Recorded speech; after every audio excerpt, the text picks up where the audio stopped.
Oh, hello. Today we are doing a chatty get ready with me where I pontificate and talk about the fact that I've been on this channel for 4 years now, and I have taken some time to think about how I want to proceed with the channel and just like some thoughts I have about content and where I'm at with YouTube and all the things. So I'm gonna do my makeup just because I want something to do with my hands while being navel-gazy. Spoilers, by the way, if you don't care about this, if you think that this is just introspective, whatever, and you're not interested, totally understand, that's fine. See you in the next video where we get back to the books more. But this is gonna be a little bit meta, like whoa. And yeah, if you're interested in that, strap in. I'm gonna be doing my makeup and talking to you. Also, landscaping is happening, so if you hear a lot of like noises, that's what that is.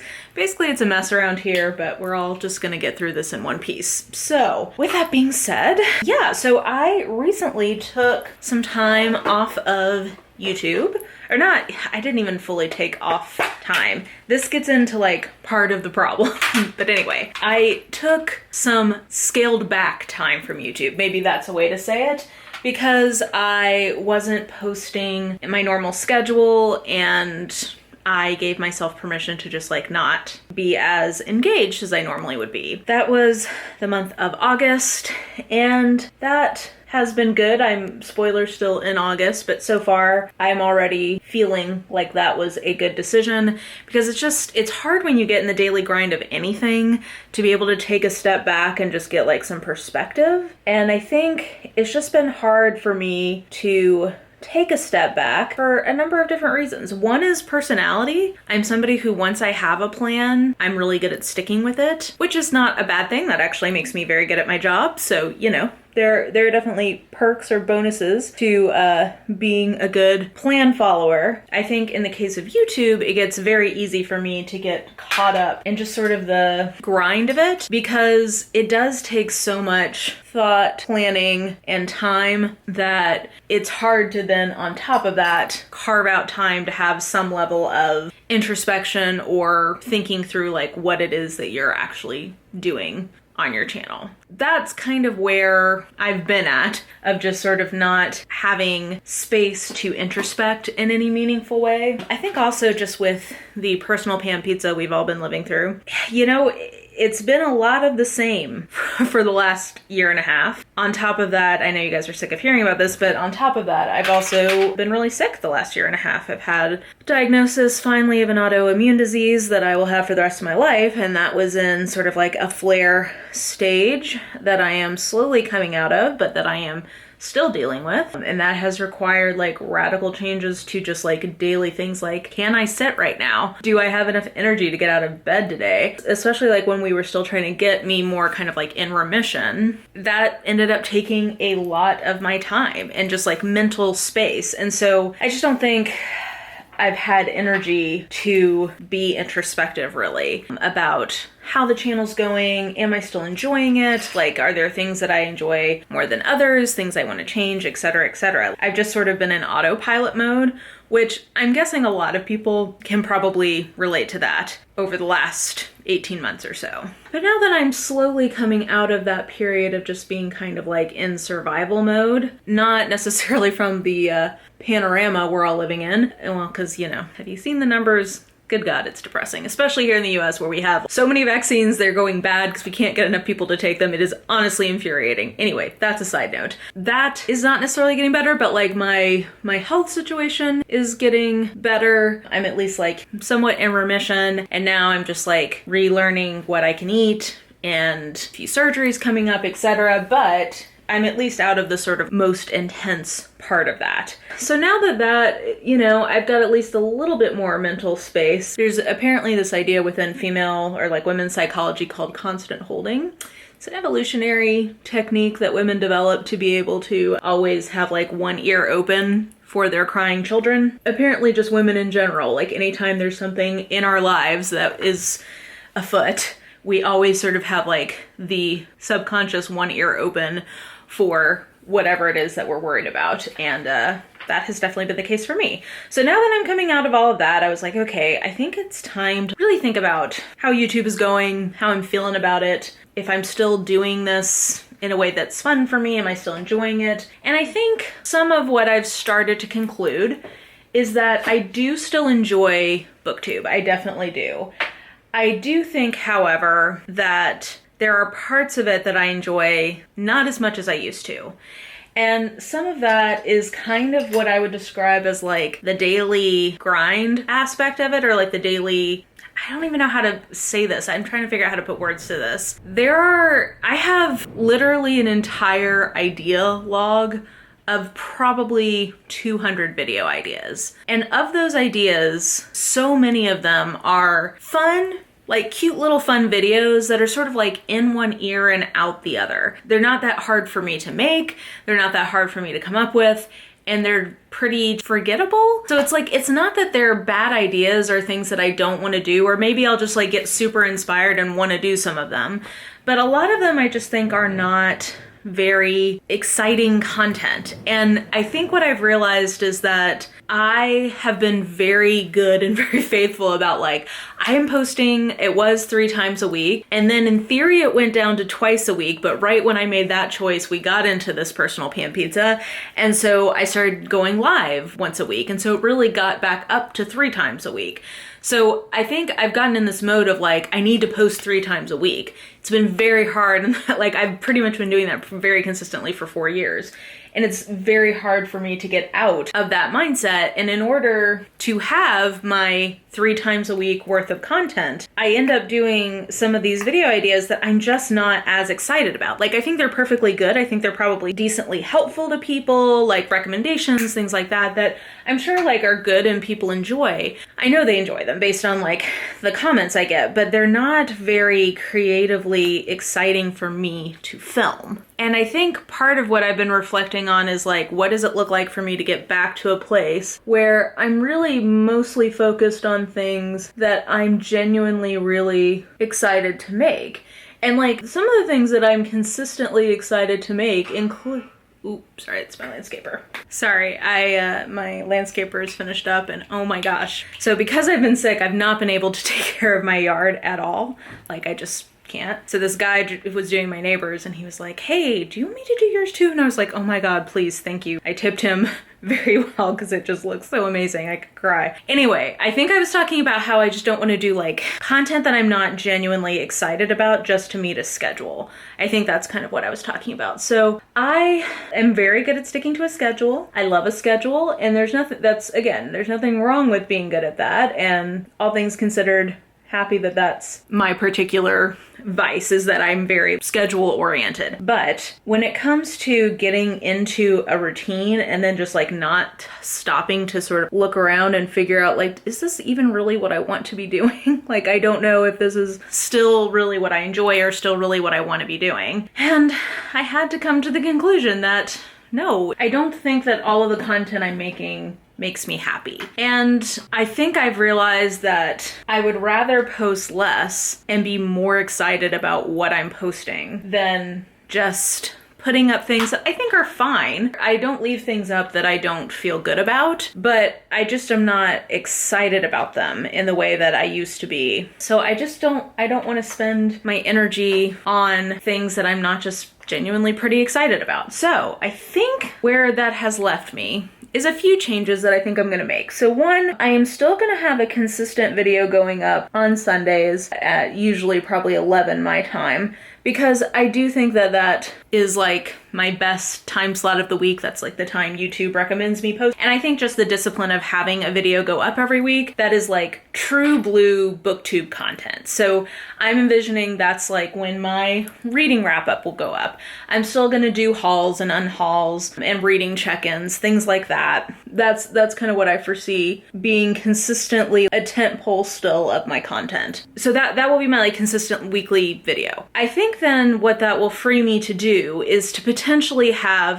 probably not every week, but most weeks I'll have a second video that goes up at some point that will be something that is more of a passion project or something I'm more excited about. So like vlog projects, like reading vlog stuff that it doesn't always perform the best compared to some of my other content, but I'm just not at a place where I can worry about that. I don't know. I think that when you start focusing only on like what's gonna do well, if you're doing it as a hobby, you've lost the plot because, you know, some of the things you're most excited about might not do well, and that's okay. I don't know. I'm just trying to get to a place where I'm focused on doing things that are exciting to me, and then hopefully that excitement will be exciting to you guys. And hopefully I can put more time into making some of that content better. Like I can spend more time on the editing or more time on whatever. So I foresee having like more kind of like vlogs or challenge type things, or just things that might be a little more time consuming, but that I find more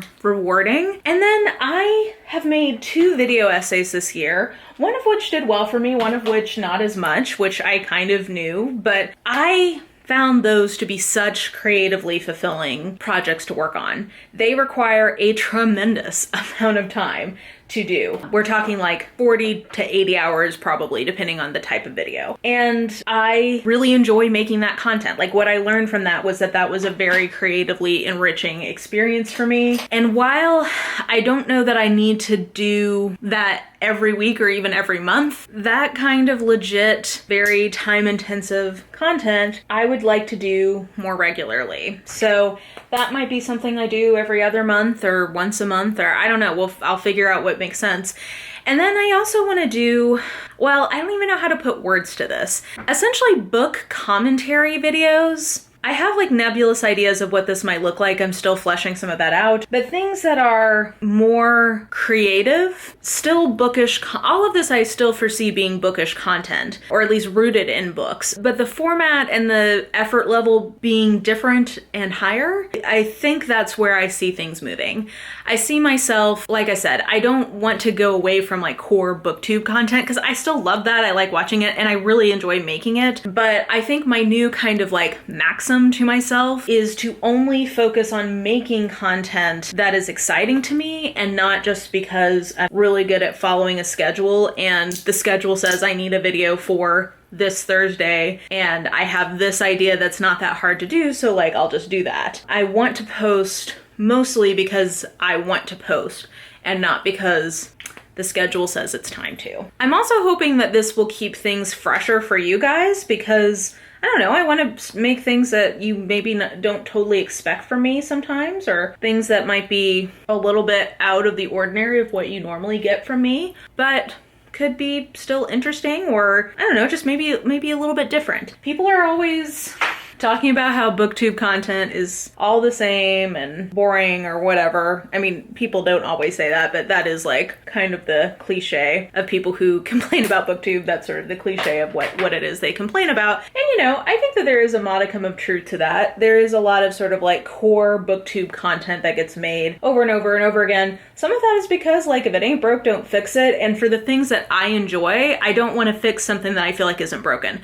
I love doing my reading wrap-ups in the middle of the month and at the end of the month. I really enjoy that content. And I also really enjoy doing hauls because to me, that's my way of doing sort of like a version of a TBR, because it says like, hey, you know, these are the things that I am interested in right now that I am thinking about reading, or here's something that I have a plan to read and here's what it is, or here's an author that I love. Did you know that they have a new book out? Like, I still enjoy doing that, so I will keep doing that. But, you know, I think for standard booktube content that I'm not as excited about, why am I making it? So that's I think like kind of my main takeaway. And I've started working on brainstorming some ideas of things that I would like to do, commentary type videos I want to make. I've got several vlogging projects going on right now that I'm really enjoying or excited about. I feel like I'm excited to see how giving myself some freedom or some space will evolve over time, because I think I don't totally know as of this filming exactly what some of that's going to look like, but I'm feeling engaged and excited to figure that out. And I think it also will help me get out of, I've alluded to this before, particularly on lives with other creators, but YouTube is like really good at making creators think far too much about the analytics of any one individual video. The way that the studio has its like dashboard set up, it is designed to make you feel like you are constantly in competition with yourself. And I do think it leads to YouTuber burnout, and it leads to, or it can lead to, I should say, over engineering your content or thinking too much about what is the algorithm gonna like, what is YouTube gonna like. And there are definitely some things that you can do to enhance the performance of your channel as a whole or an individual video. I don't think that, I don't know, people who get too much in the realm of like, don't look at the numbers. I think that's just not realistic to some people's human nature. It's not to mine. Like, if you give me numbers, I want to look at them. That's just how I'm programmed. I think that the way that it is set up in the creator studio very much drives a like, if every video isn't number one, I've failed. And that's just like not realistic. A way to constantly be in competition with yourself in a way that I think is not healthy, rather than celebrating, oh wow, that video got 50% more views than I'm used to. Like, wow, that's really cool. What about that did connected with people? Are there other things I could do that vibe with that? I think that's like what those analytics are meant to do in the most helpful world. But I think the reality is that they mostly make you feel like, oh no, this video is number 7. What did I do wrong? And then if you actually look at the numbers, half the time when I have a video that's like, oh, it's number 7, it's between 50 to 100 views between numbers 3 through 7.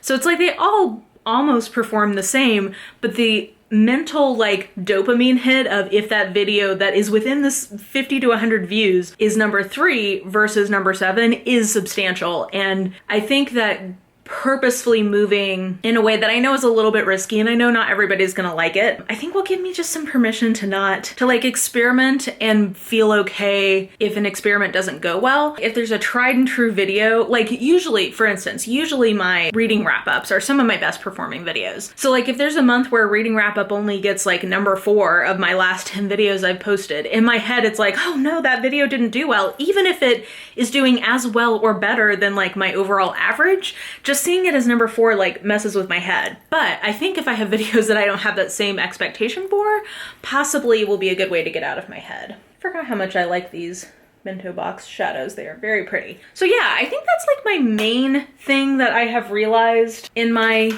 kind of taking a step back and evaluating, is just that I want more freedom to do things I'm more excited about. I was watching a Tiffany Ferg video about why YouTubers quit. I love her channel in general. She has so many interesting like internet analysis type videos. And one thing she mentioned was people who create a second channel, and even if it has almost the exact same content as their original one, it gives them this feeling of it's a smaller group and there's less pressure, which I do relate to. I definitely relate to that. I don't want to create a second channel. That sounds unpleasant and like the opposite of what I'm trying to do, which is to get back to this feeling fresh, funky, and fun. I am not going to create a second channel. I am, however, seriously considering doing Patreon, mostly to cultivate a group of people who are super interested in me and my content, and to have that as like a base of like less pressure, interact with people. Yeah, I don't know. We'll see if that comes to fruition. That is definitely something I'm considering. I think I would make it pretty inexpensive to join, but I think even just like that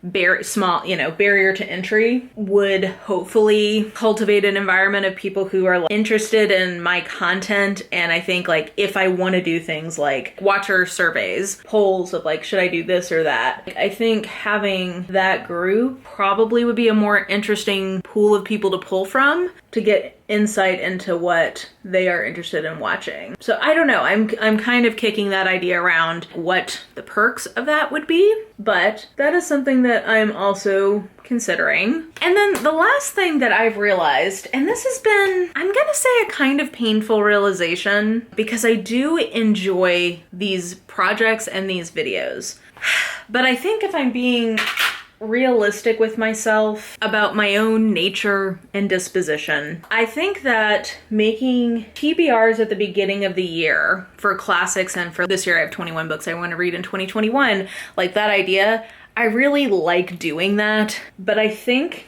that doing it ultimately is restricting my overall creativity. And the reason I started doing those TBRs was that because coming out of grad school, I did really struggle to get back and to like find my reading groove again. And as a result of that, I was getting kind of in a rut of reading a lot of the same things. That was frankly part of why I started a Booktube channel. I was just sort of getting in a rut a lot of times about what I was reading, the genres I was reading, the kinds of, I don't know. And I wasn't challenging myself really to read more difficult things, because after grad school, I was like, I don't want to read anything hard ever again. Not really, but it just, you spend so much time reading like theory and contemplating the meaning of life, because I was getting a degree in studying religion. I spent a lot of time doing that, and it ultimately was very, like, it made me very burnt out on reading heavier things. So like particularly the classics TBR, I think was very helpful in me getting back into reading more challenging fiction. And then overall, the TBR was helpful in me getting books that have been on my shelf for a really long time, put up or shut up type of a thing. Either read this or don't. But I think now I have reached a kind of pretty decent equilibrium where I do have a lot of variety in what I read. That's something that people like know me for. And I do read difficult things. Like I enjoy reading classics. I enjoy reading, theory and nonfiction again. I'm mixing it up and challenging myself in my pleasure reading. So while I do enjoy having the TBR there as sort of like a guiding principle, I do think that possibly its usefulness has expired before my practice of doing it has expired. Because a lot of the times when I get ideas, like spontaneous ideas for challenges or TBRs or video ideas that require me doing some specific reading, I feel like it's stuffed in around all of these other things that I'm trying to do, like reading arcs and reading for these year-long challenges. And I think it just makes it overly difficult for me to get to things that are more spontaneously projects I want to work on. So I think I'm going to start abandoning year-long TBRs, because I just think that they end up not serving the purpose that they once did. That really does make me sad, because I love the feeling of like setting the TBR and then like making my way through it and being able to see year over year how I did on it. I do love that, but I think possibly it might be time for me to let some of that go. So I think that's kind of the third change that I have in mind. Yeah, I guess I'm ready to go nowhere. I think that those really kind of cover where my head has been at with this kind of step back, which is number one, which I said in a very long rambly way. Basically, I want to focus on content that's exciting to me. So yes, I will still have like my core Sunday video, but I think look for more time-intensive videos coming from me that require a little bit more effort, but that I'm more excited about, and I hope you guys will be more excited about. To possibly may do some version of Patreon or like channel membership, mostly for the purpose of like cultivating a smaller, less pressure-filled audience. I don't know, maybe doing like a monthly Ask Me Anything or live stream with them. I don't know, we'll see how that evolves. And then 3, I think I'm gonna let myself back off of some of my TBR-ness for the year, because I think it's just making my monthly, when I'm trying to reads, a little too cluttered. So yeah, I think those are the changes I've been mulling on, and we will see how that comes into be over the next couple of months. I'm hoping, my goal is like by the end of the year to have like a stronger sense of exactly how all of that's gonna end up playing out. But anyway, if you made it all the way through this, congratulations. That was my very navel-gazing get ready with me / like, hey, I've been on Booktube for 4 years, that's exciting, and here are some things I've been thinking about so that I will continue to enjoy being on Booktube for possibly another 4 years, we'll see. But yeah, I think that will do it for me. Let me know what your thoughts are on any of the stuff I talked about in the comments below. And yeah, I think that will do it for me. So if you enjoyed this video, please like, subscribe, follow me on the social medias if you are so inclined. I have all that information listed in the description box below, and I think that will do it. I hope you're having an absolutely lovely day today, and I will just talk to you soon. Bye!